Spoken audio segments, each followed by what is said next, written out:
কি ব্যাপার? আমি তো প্রতিদিন এখানে স্নান করি, কিন্তু আজ লাশ আসলো কোত্থেকে? এ তো এখনো জীবিত আছে। তোমার কোনো ভয় নেই, আমি একজন পুলিশ অফিসার। তোমার এই অবস্থা কেন? স্যার, ওরা আমাকে হাত পা বেঁধে পানিতে ফেলে দিয়েছে। আমার পাখি, ওর স্ত্রী।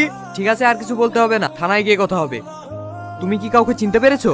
না স্যার, কুয়াশার অন্ধকারে আমি কাউকে চিনতে পারিনি। আমার মন বলছে ওই ঘাটের মাঝিই হবে। কনস্টেবল, ঘাটের মাঝিকে তুলে নিয়ে এসো।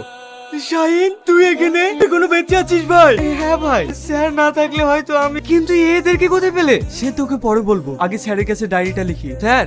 হ্যাঁ, আমার স্বামীকে ওই ঘাটের মাঝে রেখে পানিতে ফেলে দিয়ে মারার চেষ্টা করছিল। আপনি কি কাউকে চিনতে পেরেছেন? এমন কাউকে চিনতে পারিনি। ওদেরকে লকআপে ভরো। স্যার, আমরা কিছু করিনি স্যার। স্যার, এরাই সব করেছে। এরাই যে সব করেছে, তার কোনো প্রমাণ আছে?